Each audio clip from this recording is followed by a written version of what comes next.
رسول الكريم أما بعد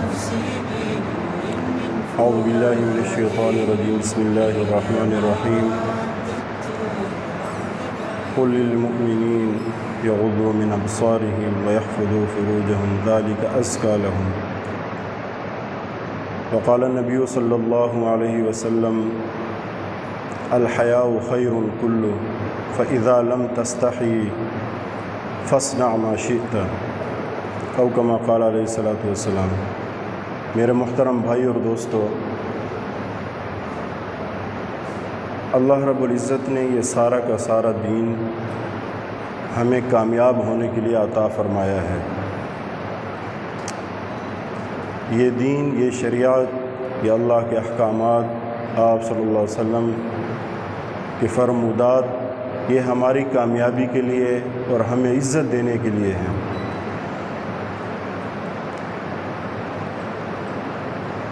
اب جتنے احکام ہیں اس میں ایک حکم حیا کا ہے، شرم و حیا کا۔ تو یہ جو شرم و حیا ہے، الحیاء شعبۃ من الایمان، حیا ایمان کا حصہ ہے۔ اور آپ صلی اللہ علیہ وسلم نے کیا فرمایا؟ اللہ نے کیا فرمایا؟ قل للمؤمنین یغضوا من ابصارہم، آپ ان مومنین سے کہہ دیجئے کہ اپنی نگاہوں کو نیچا رکھیں، نیچی نگاہیں رکھیں، ویحفظوا فروجہم، اور اپنے شرمگاہوں کی حفاظت کریں، ذالک ازکی لہم، یہ سب سے بہترین پاکیزگی ہے ان کے لیے۔ نگاہوں کی پاکیزگی، نگاہوں میں شرم و حیا، اور کانوں کی شرم و حیا، پورا کا پورا جسم شرم و حیا کا پیکر ہو۔ اور آپ صلی اللہ علیہ وسلم نے کیا فرمایا؟ الحیاء خیر کلہ، حیا جو ہے وہ خیر ہی خیر ہے۔ فاذا لم تستحی فاصنع ما شئت، اور جب تجھ میں شرم ختم ہو جائے تو پھر جو چاہے کر، اذا فاتک الحیاء فافعل ما شئت، جب حیا رخصت ہو جائے تو جو تمہارا دل چاہے وہی کرو۔ تو حیا یہ بہت بڑی چیز ہے، بہت بڑا حکم ہے، اور اس کا اثر انسان کی زندگی پر کیسے پڑتا ہے کہ جب انسان ان احکامات کو پس پش ڈال دیتا ہے تو پھر وہ حد باقی نہیں رہتی، مرد و عورت میں۔ یہ مرد کے لیے بھی حکم ہے، عورت کے لیے بھی حکم ہے۔ چنانچہ آپ صلی اللہ علیہ وسلم، اللہ تعالیٰ نے حضور سے کیا فرمایا؟ اے نبی، اپنی بیویوں، اپنی بیٹیوں اور مسلمان عورتوں کو کہہ دو کہ یہ جو چادر ہے تھوڑی سے اوپر کر لیا کریں، تاکہ کیا ہو کہ وہ ظاہر نہ ہو، ان کا چہرہ ظاہر نہ ہو، وہ پہچانی نہ جائیں۔ اور ابن منذر، یہ حضرت ابن عباس رضی اللہ تعالیٰ عنہ سے اس کی تشریح نقل کرتے ہیں کہ پردے کا حکم کیا ہے۔ حضرت ابن عباس فرماتے ہیں کہ ایک چادر ہو جس سے عورت کا ماتھا یہ سارا ڈھکا ہوا ہو، اور جو نیچے والا حصہ بچے اس سے یہ ڈھکا ہوا ہو، تاکہ چہرہ بھی ڈھکا ہو اور ماتھا بھی ڈھکا ہوا ہو۔ اور اسلام شریعت کا مزاج کیا ہے کہ عورت مکمل پردے کے اندر ہو، اسے میں اس کی حفاظت ہے اور اسے میں اس کی عزت ہے۔ جب عورت بے پرد ہوتی ہے اور یہ بے پرد ہو کے گھر سے، اور مجھے ایک اور حدیث یاد آ گئی، آپ صلی اللہ علیہ وسلم نے فرمایا، کنز العمال کی روایت ہے کہ عنقریب ایسے عورتیں ہوں گی جو لباس تو پہنیں گی، لیکن لباس پہننے کے باوجود بھی وہ ننگی ہوں گی۔ کیسے؟ یا تو اتنا باریک لباس پہنیں گی کہ ان کا جسم اندر سے نظر آئے گا، یا اتنا چست اور فٹ لباس پہنیں گی کہ وہ اعضاء ظاہر ہوں گے۔ اور پھر حضور نے فرمایا کہ وہ اترا کر اور مٹک مٹک کے ناز و نخرے سے چلنے والیاں ہوں گی، اور اپنے بالوں کو مصنوعی طور پر بنا سنوار کر جیسے اونٹ کا کوہان ہوتا ہے لوگوں کو دکھائیں گی۔ تو ایسی عورتیں جنت کی خوشبو بھی نہیں پائیں گی، جنت کی خوشبو بھی ان پر حرام ہے۔ تو لہٰذا ہمارا کیا فرض بنتا ہے، ہماری کیا ذمہ داری ہے، ہم اولاد کی تربیت اس طریقہ سے کریں، ان کو بتائیں کہ ہمارے رول ماڈل یہ فنکار اور اداکار نہیں ہیں بلکہ وہ صحابیات ہیں۔ انہوں نے کیسے، میں یہ نہیں کہتا 100% اس پر کوئی چرچ، ان کی تعلیمات پر، ان کے وہ جو انہوں نے عمل کیا تھا، جس شرم و حیا سے انہوں نے ساری زندگی گزاری،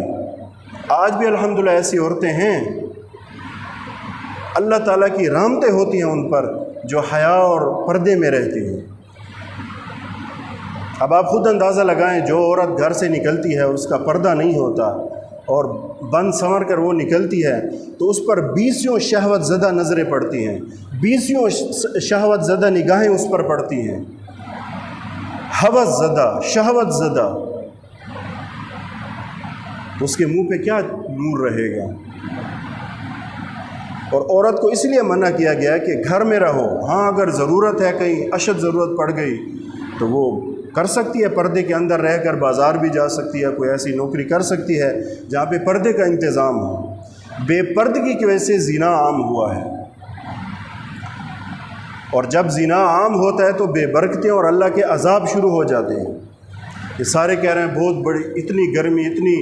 50-51 سینٹی گریڈ تک گرمی پہنچ گئی، یہ ناراضگی کا اظہار ہے اللہ کا، یہ میرے اور آپ کے گناہ ہیں جس پر کبھی ہم توجہ نہیں دیتے، یہ میرے آپ کو گناہوں کی وجہ سے ہے۔ اور ہم اپنے گھروں میں عورتوں کی عزت وہ شرم و حیا میں ہے، ان کی خوبصورتی، ان کا حسن وہ شرم و حیا کے اندر ہے۔ جتنی وہ شرم و حیا کے لباس سے باہر نکلے گی اور جتنی مغرب زدہ بنے گی، اتنی اس کی قیمت کم ہو جائے گی، اس کی عزت کم ہو جائے گی، اللہ کی نگاہ سے بھی گر جائے گی، اور معاشرے میں بھی کوئی عزت نہیں رہتی ایسی عورت کی۔ اور یہ بڑی عجیب بات ہے، گھروں میں ایک لطیفہ سا بھی ہے کہ جو اللہ نے حکم دیا عورت کو کہ اپنے خاوند کے سامنے بند سنور کے رہو، یہ حکم ہے عورت کے لیے تاکہ اس کی نگاہوں میں بھلی ہو، وہاں تو وہ ایسے نہیں ہوتی، کبھی کبھار ایسا ہوتا ہے چڑیل کی شکل میں بھی ہوتی ہے۔ حکم وہ ہے کہ اپنے خاوند کے سامنے بند سنور کے رہو، لیکن وہ ایسے نہیں کرتی، میلی کچیلی، جب کسی شادی میں جانا ہو تو پورا زور لگاتی ہے، تو خاوند بیچارہ دیکھ رہا ہوتا ہے۔ یہ بالکل اس کے الٹ ہے تعلیمات کے۔ بھائی حکم تو ہے کہ خاوند کے سامنے بند سنور کر رہو، وہی تمہارا محبوب ہے،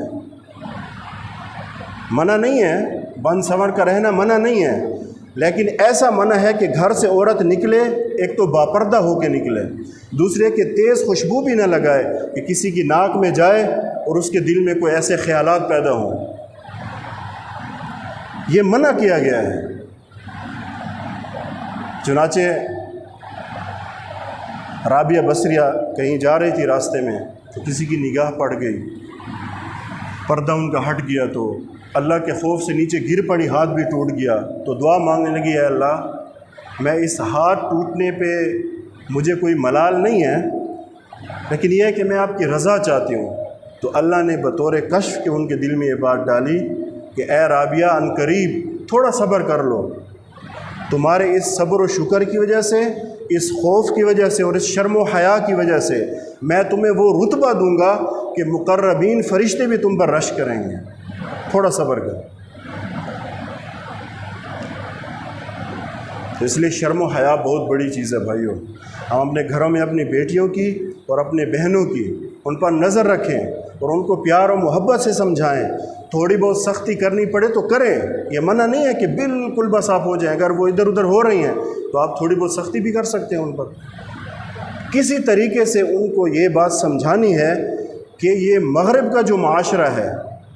جو اپنے ہاں عزت سمجھتی ہیں عورتوں کی آزادی آزادی آزادی آزادی، یہ کوئی آزادی میں عزت نہیں ہے عورت کی، وہ ذلیل ترین عورت ہے بیچاری، اس کے لیے ہم دعا کرتے ہیں اللہ ان کو عزت دے، لیکن خود انہوں نے مطالبہ کیا تھا کہ ہم آزادی چاہتی ہیں، اب وہ ایسی آزاد ہوئی ہیں کہ ہر عزت سے بھی آزاد ہو گئی ہیں، کوئی عزت نہیں ہے سوائے ٹیشو پیپر کے، ٹیشو پیپر کی رنگ کو استعمال کیا جاتا ہے پھر پھینک دیا جاتا ہے، کہیں کی بھی نہیں رہی۔ لیکن ہمارا اسلامی معاشرہ،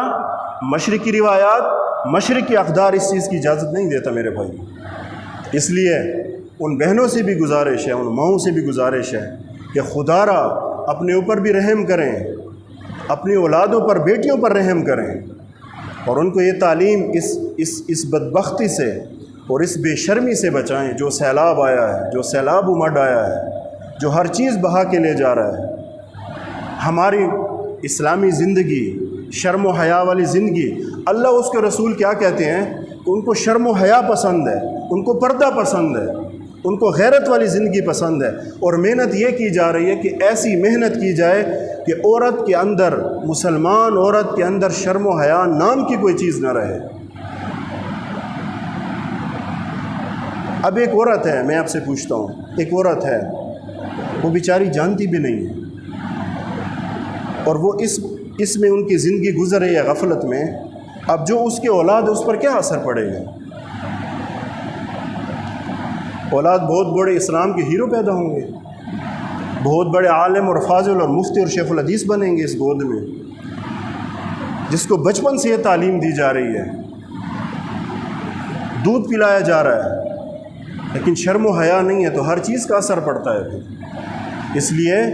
ہماری جو بہنیں ہیں، ہماری مائیں ہیں، ان کی عزت صرف اسلام کے اندر ہے۔ بے شک پابندی والی زندگی ہے، کتنے دن ہیں ہماری زندگی کے، تھوڑی سی عمر ہے، یہ اگر ہم اللہ کے احکامات کو اور اس کو مان لیں تو کل اللہ وہ زندگی دے گا جو ہماری مرضی ہوگی۔ یہ رب چاہی پر کچھ دن ہم کا عمل کر لیں، پھر ہماری من چاہی وہاں پوری ہوگی۔ یہ تو ایک امتحان ہے، ایک زندگی ہے، اس لیے شرم و حیا بڑا ضروری ہے میرے بھائیو۔ جو عورت نکلتی ہے بغیر پردے کے، اور اب ایک اور صورت ہے، اب یہ آوازیں لگ رہے ہیں ہر طرف کہ عورت پہ سختی نہ کی جائے، نہ ان کو کچھ کہا جائے، بلکہ یہ ہے کہ مرد جو ہیں وہ اپنی نظروں کی حفاظت کریں، وہ اپنے آپ پہ کنٹرول کریں۔ اسلام نے دونوں کے لیے شرم و حیا کا پیغام ہے، مردوں کے لیے اور عورتوں کے لیے بھی، صرف مردوں کے لیے نہیں ہے۔ سو مجھے قصہ یاد آ گیا، میرے اپنے ساتھ ہوا ہے پچھلے سال، یہ لاک ڈاؤن میں آخری دن تھے رمضان، میرا ایک دوست ہے تو وہ آیا کہ جناب کوئی چیز بازار سے لینے، میں عام طور پر نہیں جاتا، بڑا اس نے اصرار کیا، تو کوئی یار ایسے ہوتے جن کی بات ماننی پڑتی ہے، میں چلا گیا، سب بائک موٹر سائیکل بھی تھی، ہم گئے یا کمرشل مارکیٹ میں بہرحال، تو وہاں اچانک رش ہو گیا، اور ایسا رش ہوا کہ نہ ہم آگے جا سکے نہ پیچھے، اب کھڑے ہیں پریشان۔ تو ان کے دن تھے لاک ڈاؤن کے، تو لوگوں نے کہا چلو لے لیں تو اس میں ایک عورت آئی، ایک کوئی دیہاتی عورت ہی، سادہ برقع پہنا ہوا تھا، تو ہم نہ آگے نہ پیچھے، تو وہ گزرنے میں مشکل، حالانکہ باقی بھی گزر رہے تھے، تو مجھے کہنے لگی صوفی صاحب تیرے اتھا بازار ہی کیرا کام ہے، تو کیویں اتھے آیا کھڑا ہے، سڈو پولیس والا کو آکھوں نہ کو۔ تو میں نے تو کچھ نہیں کہا، لیکن میں نے اپنے سارے راستے میں اپنے دوست اور میں اس بات پہ ہنستے رہے کہ میرے خیال میں ان عورتوں نے سارا ٹھیکہ لے ہوا ہے، اور ان کی ذمہ داری ہے کہ بازار کو 24 گھنٹے آباد رکھیں۔ ہمارا تو کوئی یعنی جیسے کہتے ہیں نا حق ہی نہیں ہے بازار میں آنے کا۔ اس کا لہجہ ایسے تھا، میں نے کہا مجھے تو اپنی والدہ نے کبھی ایسے نہیں ڈانٹا ہوگا، او صوفی صاحب تمہارا کیا رقم ہے بازار ہیں آنکھوں پولیس والا کو تسا کی میں آیا دے، حالانکہ باقی آس پاس گزر رہے تھے، لیکن ہم انہیں مسکین اور ایسے نظر آئے جو انہوں نے اپنی بھڑاس ہم پہ نکال دی ساری۔ تو یہ بات نہیں ہے، تو ہم کافی یاد کر کے اس کو ہنستے ہیں کہ اب انہی کی ذمہ داری ہے بازاروں کو آباد کرنا، اور جس وقت آئیں ان کی ذمہ داری ہے۔ میں یہ نہیں کہتا بازار جانا منع ہے عورت کے لیے، لیکن اگر کوئی اشد ضروری کام ہے، اپنے محرم کے ساتھ جائے، اپنے بھائی کے ساتھ، والد کے ساتھ، اشد ضرورت ہے تو جا سکتی ہے، لیکن صرف کام کی حد تک، ورنہ شیطان کے جال سارے بازاروں میں بچھے ہوتے ہیں، شیطان نہیں چھوڑتا۔ اس لیے ہم فکر کریں، اپنے گھروں کی فکر کریں، اپنے بچوں کی فکر کریں، اپنے گھر والے عورتوں کی فکر کریں، اور ان کو ایک غیرت والی اور عزت والی اور شرف والی زندگی بتائیں کہ عزت اور شرف کس چیز میں ہے۔ یہ ننگی عورتوں کی زندگی میں نہیں ہے، جو فنکارائیں ہیں، اداکاریں ہیں، ان کو بھی ہدایت دیں، ہم دعا کرتے ہیں ان کے لیے، ان کو رول ماڈل نہ بنائیں۔ آپ صحابیات کو دیکھیں، آپ نیک عورتوں کے واقعات پڑھیں، آپ سب سے پہلے تو اللہ کے حکم کو دیکھیں۔ اللہ کہتے ہیں نگاہیں نیچی رکھو اور اپنے فرجوں کی، اپنی شرمگاہوں کی حفاظت کرو، ذالک ازکی لہم، تمہارے لیے بہترین پاکیزگی اس کے اندر ہے۔ تو اس لیے ہم اس کی بھرپور کوشش کریں۔ اور اپنے گھروں میں ایسا ماحول بنائیں، احادیث کی تعلیم ہو، پرانی تعلیمات ہو، تاکہ ہمارا دل، ہمارے گھر والوں کا دل اس سے متاثر ہو، نہ کہ جو ہے نا ان جو آج کل جو سیلاب ہے اس سے متاثر ہو، کیونکہ فحاشی اور عریانی بہت عام ہو چکی ہے۔ اس کا سیلاب ہے، اس کا بند باندھنا ہے، اور وہ اللہ کے احکامات اور آپ صلی اللہ علیہ وسلم کے طریقے ہیں، یہی ایک راستہ ہے اور کوئی راستہ نہیں ہے۔ ہم جتنا کر سکتے ہیں، میں جتنا کر سکتا ہوں، آپ جتنا کر سکتے ہیں، ہم کریں گے، نتیجہ اللہ کے ہاتھ میں ہے۔ وآخر دعوانا الحمد للہ رب العالمین۔